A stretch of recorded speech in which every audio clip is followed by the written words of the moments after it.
Hi, it's Ben Light for Page here, and in this video I'll be reviewing the LEGO Harry Potter Hogwarts Whomping Willow set number 75953. Here is the first minifigure of the set, and the first minifigure of the set is Harry Potter.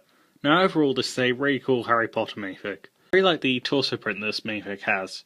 It's really well detailed and really intricate, and it's also really accurate to this particular scene, so in general it's just a really good torso print.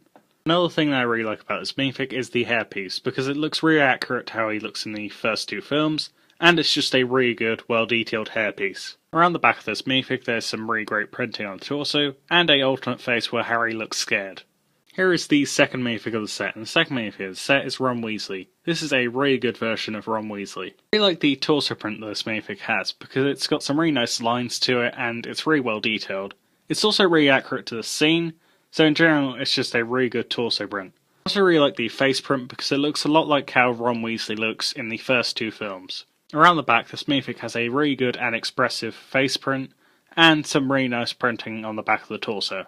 Here is the third minifig of the set, and the third minifig of the set is Hermione Granger.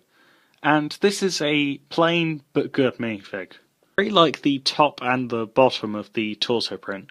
However, I do wish that there was the badge for the Gryffindor house, as that really should be there. But other than that, it's a really good torso print.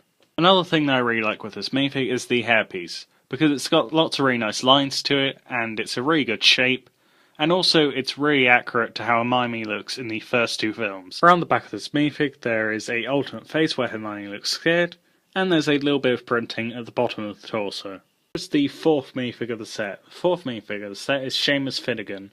And I really like the face print on this minifig because it really captures the mischievous personality of this character. Just like Hermione, I wish this minifig had the Gryffindor badge on his torso, but other than that, this is a really good minifig. This minifigure also has an alternate face where he looks a little bit worried. Here is the fifth minifig of the set, and the fifth minifig of the set is Severus Snape. This is overall a pretty good minifig.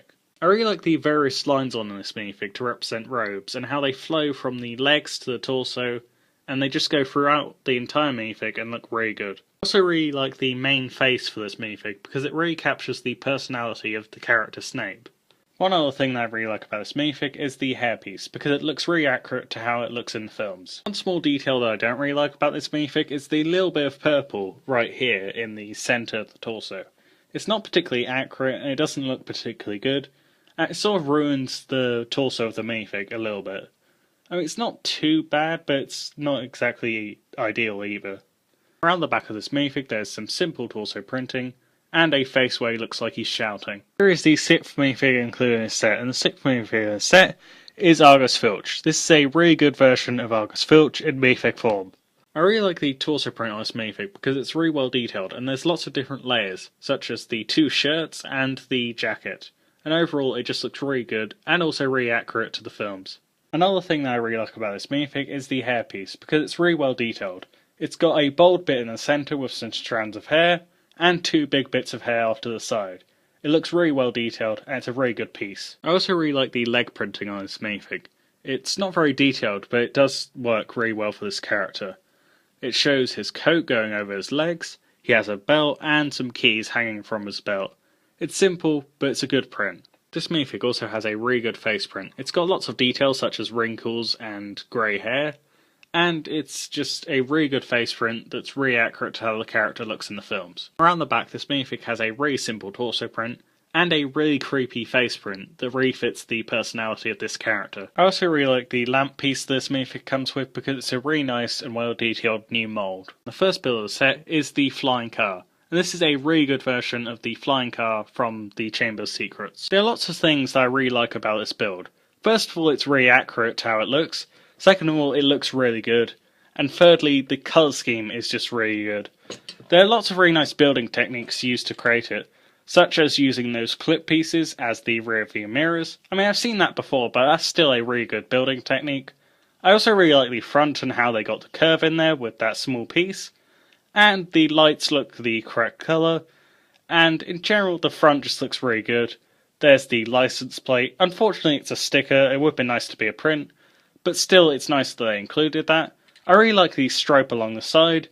I feel like the colour of blue that LEGO chose looks really accurate to how it looks in the film. I also really like the back. Unfortunately with the back, there's not really much space in the trunk. There's only really space for 2 briefcases, and even then it's kind of a squeeze to get them in. But overall, the design of this car and the way it looks is really good. One small thing that I don't really like about this build is the cramped interior. There's only one stud between the 2 minifigs, and there's barely any room for Ron to reach for the steering wheel. So I kind of wish that the interior was a bit less cramped. Even when considering the small problems this build does have, it's still the best version of this car that has been made in LEGO form, and it's a really great build. Here's the second build of the set, and the second build of the set is the Whomping Willow. Now, overall I do quite like this design. It does look accurate to the film for the most part, and there are some really good colours and some really good building techniques as well. I really like how the branches of the tree are flailing off in different directions, and I like how the branches look really old and barren and dry. And in general, the design of this does look really good. However, there are a few things that I don't really like about this build. First of all, there's a ton of Technic holes that are exposed. There's one here, there's one here, there's one here, there's one here, there's one there. And secondly, there are some blue Technic pins, which you can clearly see. There, and there. Why are these things exposed and visible? It kind of makes the build look somewhat unfinished. I mean, the stuff that's there is good, but I feel like more needed to be covered up to make it look a bit more accurate, and just to make it look a bit better. Also, I don't really like how some of the pieces are connected. Like, this piece, and also some of those can just easily fall off. I mean, I literally just tapped them lightly and they fell off. I wish those were a bit stronger connected, but overall, it's not too big of an issue as long as you don't poke it constantly. There are a few other things I do like about this build. I really like how built up it is from the ground, and I also like how there's various different greens, such as olive green and dark green, that are used, and a little bit of light green up here as well, and that just adds a little bit of life to it, even though it overall is mostly brown. One final thing that I want to talk about with this build is the play feature. So how it works is you spin around this, and then the tree just flails its arms. I like the play feature, however it does knock these pieces out of the way, and it does also sometimes make these pieces fall off. So it's not the most well thought out play feature, but it's still fun to mess around with for a few seconds.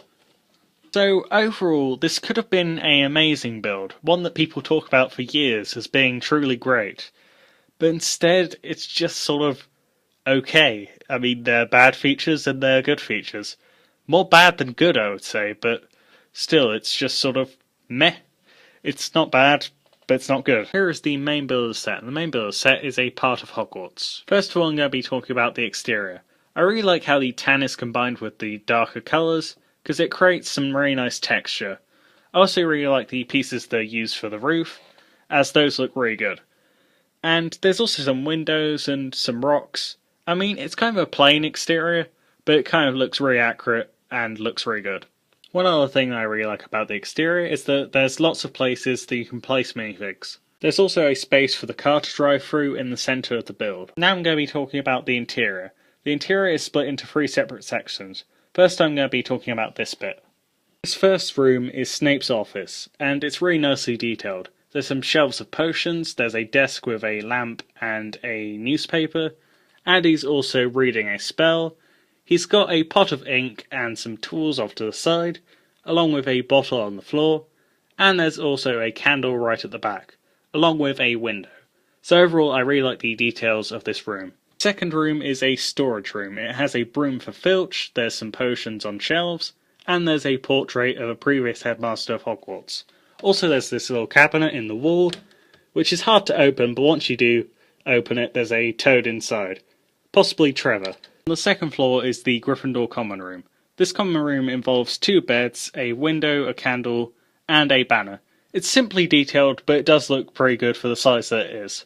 The third floor is meant to represent the owlery. This is quite a small area, so they couldn't really do much with it, so this was quite a good use of the space. There's a letter that Harry is writing, there's Hedwig, and there's a quill with some ink. The room on this side of Hogwarts is the potions room. It's simple, but I do really like it. There's a table for potions with a candle and 2 pots. One of them has an explosion, which is a reference to the first film where Seamus explodes the potion, and there's some potions around the back, along with a picture of a wizard. Overall, the interior for this build is simple, but it's good. That's it for this review. If you enjoyed this review, don't forget to like and subscribe.